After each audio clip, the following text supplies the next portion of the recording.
Welcome to this Moving Panels One Shot. Let's have a nerdy little conversation. It's Christmas, everybody. It is Christmas Day. If you are listening to this episode, when it drops, it is Christmas Day, Christmas morning. Hopefully you are having a great time with family. We're not going to keep you long. It's Christmas. You need to spend time with family. But maybe if you're traveling, you're getting to listen to us in the car. And we want to thank you for that. But today, for this one shot, I actually have a Christmas expert, if you will. Joining me for the first time, I've had the honor of appearing on his podcast, Totally Rad Christmas. But this is his first time with us here on Moving Panels. Please welcome Mr. Jerry D. Hey, what's up, dudes? Thanks for having me, man. I'm excited. Hey, awesome. Although expert, that's a lot of pressure. Maybe I'll take it down a notch just in case, and then that way I can pleasantly surprise people. There we go. Yeah. Look, man, you've got a podcast about Christmas and everything Christmas related from the 80s or around that time period. Dude, you pull stuff out that I have long forgotten. And all of a sudden I see you're going to talk about it on your show, and I was like, wow, that brings back some memories. Yeah, there's a few that are, there's some deep cuts in there, and then there's some that are just like everybody knows, but there's a lot. And I thought I'd do the show for maybe a year tops, but no, I could go for like another 20 to 30 years with how many topics I have. It's ridiculous. Yeah. It really is. Yeah. Mm-hmm. Oh, honestly, when I started, I was like, okay, we're going to do movies and television shows based on comic books. I mean, this is going to end eventually. And I've literally had an episode out every week for 4 years. Mm-hmm. Yeah, it's amazing how much is actually out there. But, man, yeah. So, yeah, if you haven't listened to Totally Rad Christmas, check that out. It's a lot of fun. And, hey, it's Christmas all year long on that podcast. So. That's right. It totally is. Although I had you on a bonus episode. It was Thanksgiving. Yeah, Thanksgiving episode. Right. So I'll have to get you back on to actually talk something Christmassy. And we'll get Tim and Nicholas, and we'll all have geek out on something. I don't know, maybe another action movie or something. I don't know. We'll figure it out. Yeah. I mean... Hey, look, I know it's a big debate, but and I know you've talked about it on your podcast before, but look, Die Hard is the ultimate 80s Christmas That's movie. right. That's right. It is not Christmas till Hans Gruber falls out of Nakatomi Plaza. 100%. That one, or until Riggs beats up Mr. Joshua on Murtaugh's lawn. I'm good. Yep. I'm good either way. All right. Well, we're going to go ahead and move into our topic for today. We are going to discuss Santa in the Marvel Comics, but specifically the fact that they revealed in 1991 that Santa is a mutant. So this actually comes from a thought that I had about, okay, I want to do something Christmas related. And then when I was doing the Thanksgiving episode for Totally Rad Christmas, I brought this up and found out that Jerry D is really excited about this topic. Yes. I'm a huge comic book nerd. If you've never listened to my show, I talk about it all the time. I throw stuff in there. I'm still trying to fit all the Rankin Bass specials into like one big continuity, like Secret Wars style. Yeah. But yeah, I was a huge X-Men fan. That was like the first comic that I seriously started reading. I'd read a few here and there, but so mutants are like my superheroes. And when I found out in 91 that Santa was a mutant, I was all in. I was like, yeah, that explains it. So for those of you not familiar, this is from the Marvel Holiday Special #1, which was released in November of 1991. Again, I know this is an audio podcast, but I actually have a copy of it. Nice. Which showing Jerry there. And in this one, it's a collection of stories, and it's the very first story in it called "A Miracle a Few Blocks Down from 34th Street," which I love the title. It's a great title, yeah. Yeah. Yeah. The story's written by Scott Lobdell, and the art is by Dave Cockrum and Joe Rubinstein. What's funny is it was Lobdell coming into X-Men, and it was Cockrum and Rubinstein leaving X-Men. Right. So it was this passing of the torch almost with this story. Yeah, Cockrum, famous for redesigning some of the outfits, and I mean his art is amazing. Now, of course, by this time in '91, Jim Lee had been working with Chris Oh yeah. Claremont, and Jim Lee took over penciling duties, and then he left famously. And so I believe in '91 it was actually Adam Kubert that was doing the pencils on that. It was either Adam or Andy. It's one of the Kubert brothers, and Scott Lobdell writing the story. It kind of feels very much like something he would write as well. Yeah. It's got that kind of humor, but it's just fun and whimsical, and there's a lot of his stuff that kind of follows that pattern. And it very much is a bridge between the style that the X-Men were going through at that time. Mm-hmm. You had the quote unquote monster of the week or monster of the issue stories, which is what this was. Cerebro identifies a mutant, and they go to investigate, and story ensues. But at the same time, this is where the more epic stories were starting. In fact, again, you seem to know all about this, so you probably already know this, but for anybody who doesn't, this is actually the story that leads into X-Men 98, which is where Jean Grey dies to become the Phoenix. So at the end of this story, when the X-Men... So let me go ahead and explain what happened. So Cerebro has identified a mutant, but not just any mutant. It is the most powerful mutant that has ever been registered. And so the X-Men go to investigate. They end up at a mall. It's 91. And also at the mall is the Brotherhood of Evil. And of course, a scuffle ensues. Santa shows up out of nowhere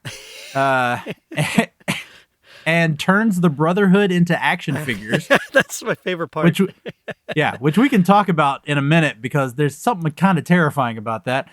And then Santa puts his finger to his nose, traditional Santa Claus style. Mm-hmm. And the X-Men disappear, only to reappear in Rockefeller Center and have absolutely no memory of what just happened. Right.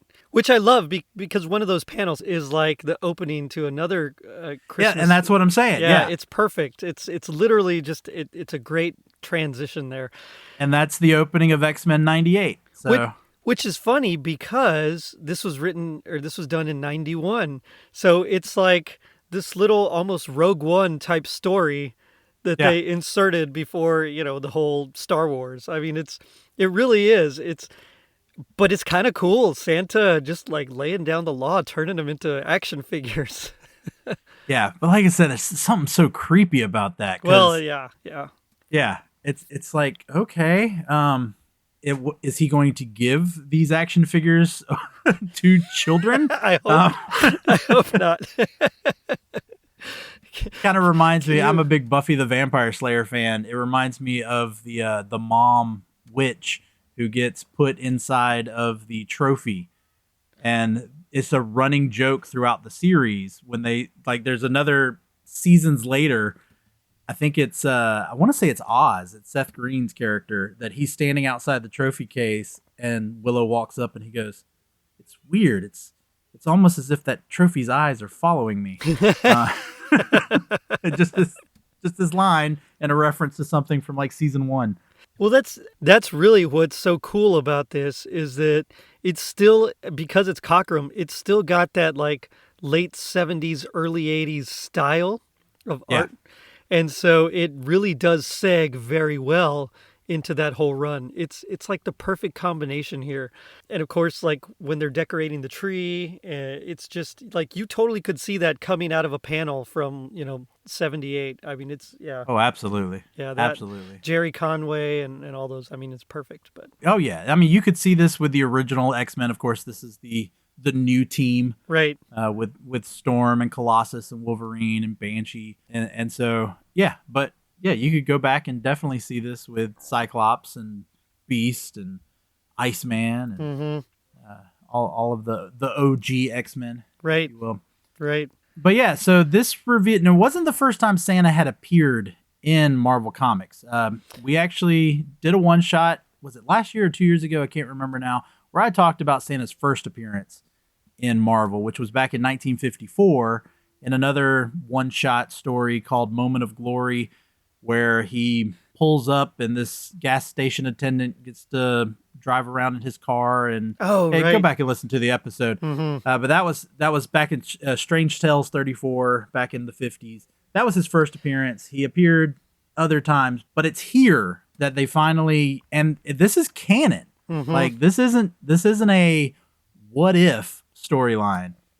This is canon that he is an Omega level mutant, the highest ranked mutant, and from what I have read, he is the highest ranked of the Omega leveled mutant. Yeah, it's like, I don't know what comes after Omega, nothing, because it's the last letter of the Greek alphabet, but like whatever it is, that's him. He's like next level. I mean, and they've dealt with reality altering mutants before, so like Proteus was he could do that. We had of course Jean, after she was with the Phoenix Force, where she actually turns a plant to crystal when she's threatening her parents. She's briefly overcome by the Dark Phoenix. So it's like they've seen this stuff before, but he's so much more powerful, and that's what's crazy. But I love that he is the first mutant that has just kind of spontaneously been created. Yeah, so that was actually something I didn't know until I was doing the research for this episode. Right. Those of you who are probably on my level of knowledge about mutants is they are just human beings who have an extra gene, and around the time of puberty or whatnot, that gene manifests itself, and they get their powers. According to the Marvel Holiday Special from 2006, where it gives a multi-page biography of Santa Claus. Right. According to him, he was like created out of the universe based off of humans' beliefs of the real life Saint Nicholas, Odin, the Norse god Odin, All-Father Odin, and the British elders that were known as Old Winter. Another one of the beliefs of where Santa Claus came from. Those three together, and I'm going to try to avoid the fact that it makes him kind of this Christmas Trinity. All three of those together just created Santa Claus. And so he is a mutant, but he is a mutant that just came into being. Right, and that's what's so crazy. He's here now, and not only is he here, he's like the most powerful. It's almost like Anakin, except just spontaneously created by the Force. Yeah. But he's a third god though, so he's not just a mutant. He's part god if you look at it this way. Well, if he's essentially created from some of the energies of Odin, it really does make sense if you think about it. It's just crazy because he's got like reality warping powers. He can teleport. He is strong, but he's stronger on Christmas Eve. I think he can lift some like 2 tons, or I think it's what it is. It's something like that. He can open like pocket dimension. I mean, we see in that particular episode, or the particular issue you were talking about, he erases their memories. So he has control over people's minds as well, which is... And apparently also weather manipulation, because when they end up at Rockefeller Center, they're talking about, hey, it wasn't snowing. And then Storm goes, yeah, no, it wasn't, which implies Storm didn't do it. Right. So Santa had to have done it. And then, of course, there's the whole, he knows if you've been naughty or nice. I mean, he's omniscient. I couldn't find a complete list of his powers. Right. Every list I would find would have some variations. And so, and they kept this going. So that was at the beginning of the 90s. At the end of the 90s, there was a Generation X holiday special that was released in December of 98. And then in that, I think it's the very first story of that comic too. It's called Yes, Jubilee, There Is a Santa Claus. This one was written by Joe Harris with art by Adam Polina and a bunch of inkers. I didn't write down all the inkers' names. But in this one, there's a villain called the Nanny who has a henchman called the Orphan Maker. Yes. And the Orphan Maker is sent by the Nanny to kill the parents of mutant children so that she can raise them. I mean, this is dark. What makes it even darker is that the orphan maker is a child, just in this like giant robotic suit. Right. And then I won't tell the whole story, but there's a mutant kid who we believe his powers have trapped Santa in his house because the kid needs to talk with Santa. And the orphan maker shows up, Jubilee shows up. It's a very awkward scene. I read it just recently, and it's a very awkward scene. Danny calls the orphan maker back after the orphan maker's been so excited to see Santa. Santa leaves, which then makes Jubilee realize, wait, I thought you were being controlled by this other kid.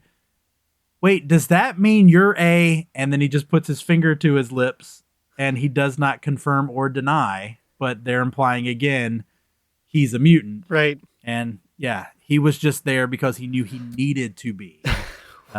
Which is so Santa, right? I mean, that's something you'd expect from Kris Kringle or, St. Nicholas or whatever you want to call it. Father Christmas, I guess. It's totally Santa. It's a Santa thing to do.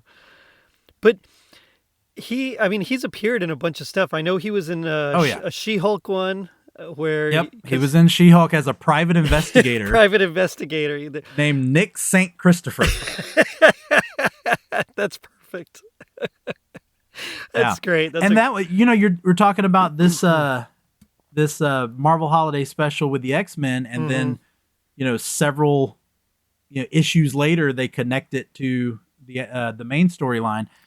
The same thing with the She-Hulk. This was She-Hulk number 8, where she works with Santa. It wasn't until 2 years later, I think it was, in 90, because that was 89, and then in 91, the gift that Santa gave her in that issue, she then uses in 91, which allows her to turn back into Jennifer for a night. Walters, yeah. Her human form for one night in order to spend a normal Christmas with her father. With her dad, yeah. It's a very touching moment. I love when they do stuff like that. What's his name? Steve Englehart was really, really great at knowing all those things. Kurt Busiek was another one. Like those guys, they know they know their stuff so well that they'll bring it up, and a lot of their runs they would bring it up. Just obscure trivia, things that happened in random issues. And I like when they do stuff like this. It's just, it makes reading just so much more enjoyable because there is that continuity that we can trust, and I like that aspect of it. Yeah, I brought that up back in the summer when we were doing our Summer of Superman and talking about the death of Superman and how the Eradicator and some of those stories were from these one-off little stories from several years prior, and how they connected it all. And it's just great. But yeah, he's worked with She-Hulk, he's worked with Spider-Man, with Captain Marvel, Howard the Duck. Howard the Duck, which they then reveal at one point that Howard the Duck actually is like one of Santa's helpers. Right. Yeah. Like, it's just mind-blowing. Yeah. I love it. Because you never would have guessed it, right? Howard the Duck. I mean, how does that fit in at all? But yeah, it's good stuff. Yeah, and then of course, we don't have to get into detail with this, but then there's the famous 2018 Deadpool issue where Deadpool is sent to kill Santa him. Claus. Yeah. A bunch of kids woke up Christmas morning, didn't have any presents, so they hired Deadpool to kill Santa. And of course, that's a Deadpool comic, so it's just going to be crazy. Right. Just reading through it. But there's one other incident with Santa in Marvel Comics that I know you want to talk about. Yes. And this occurred in October of 2009. And I will let you go ahead and run with it. So technically, it's not the same Santa. It's the Santa from a different universe. It's technically this is a what if story. Right. So in this issue, Santa finds out that his reindeer were actually Skrulls. Yeah. Which, I mean, there's that famous run in the Kree-Skrull War where the Skrulls were actually cows. Well, it's kind of a callback to that. So his reindeer were Skrulls. Now he has no way to get around the world in one night, and so he goes to the Illuminati, which is Tony Stark and Doctor Strange. As I like to refer to them, the the dumbest group of smart people in comics. Yes, yeah, oh, very, very much so.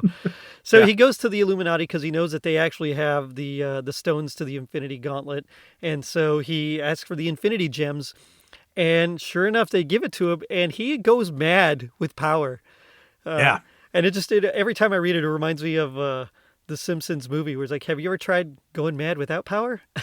It's, nobody listens to him. But yeah, so he just goes mad, and the Illuminati have to take him down, and he's so embarrassed that eventually Tony Stark he creates some robot. No, they imply that he just had them. That he just had Is that what it was? robot reindeer on hand.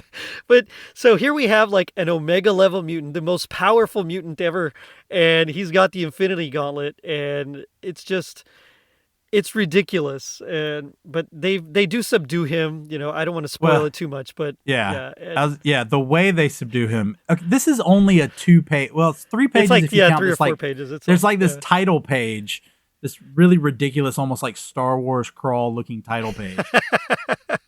But the actual story is only like 2 pages long, which is then told in media res, which is so crazy. Like, it starts off with Santa already having the Infinity Gauntlet and then says 20 minutes earlier. And then there's like 3 panels to explain what just happened. And then they go right back to... But that picture of him, just with the gauntlet and just his eyes are just going, he's crazy. Yeah. Oh, man. I want that, like, just a huge poster.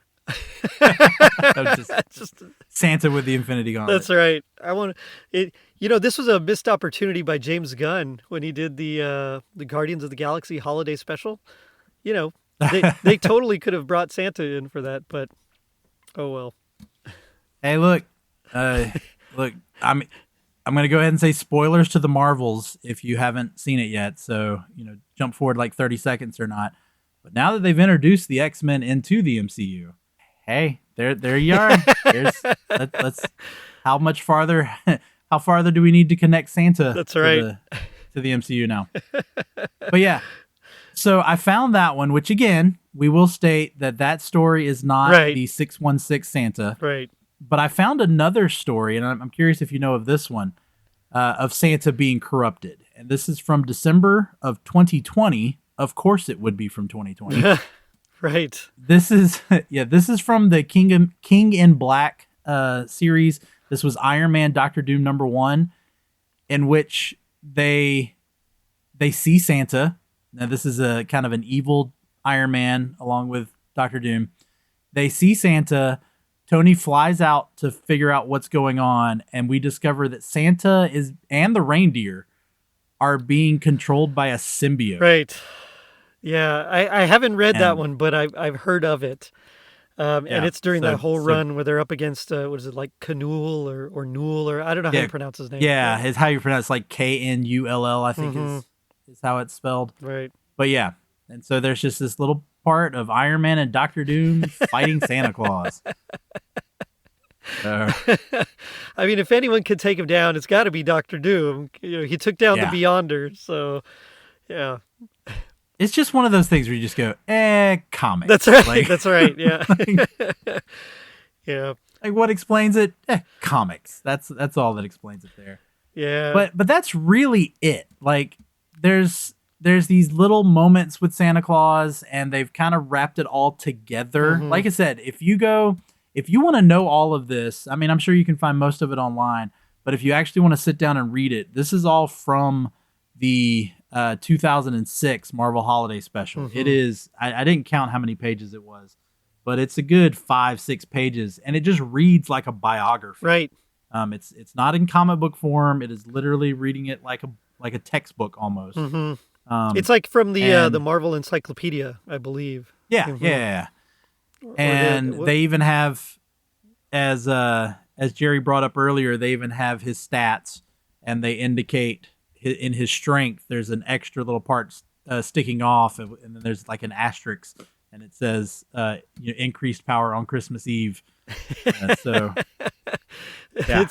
It's just funny that out of all the beings created, out of everything, it's about Christmas. It's so random, but at the same time, it's perfect for Marvel Comics. Oh, I love it. Yeah. I absolutely love it. But we'll go ahead and wrap things up there. Like I said, not keeping you long here for a Christmas Day episode. But Jerry, I will let you. You got anything coming up for your show? Well, if it's Christmas Day, this was kind of my last episode for like a week. But yeah, if you haven't already, you can go back and listen to. I have a series coming out that's about Christmas movies. So it's things that are just very, very tangentially Christmas. So we're covering Tron, we're covering Running Scared. I'm going to be doing, and this one's going to be after Christmas, so you'll have something to look forward to, but we're going to be doing The Princess Bride. There's like little bits of Christmas in all this, but besides that... Oh, yeah. There's a Santa hat in like the background of Princess Bride. There is, yeah. It's like one of those Santas you would make like in school where you cut out red construction paper for the hat and glue like, it's cotton like a balls paper plate for the face. That's right. Yeah. And then I'm doing a few others like the game show I'm Telling. I don't know if you remember that. It was like brothers and sisters. They would like tell.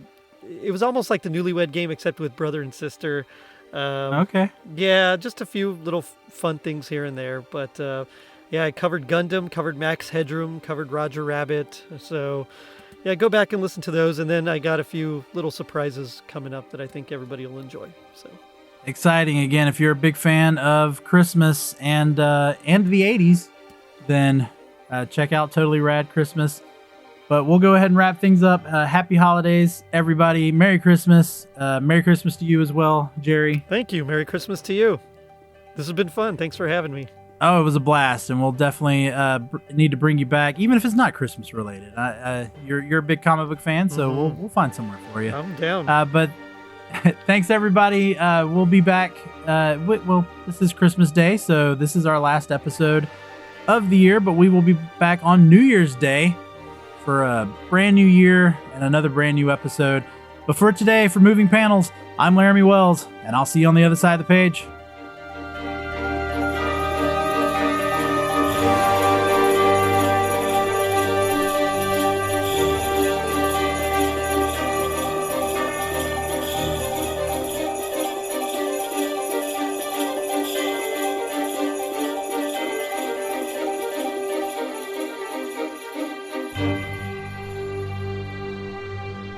Ho, ho, ho!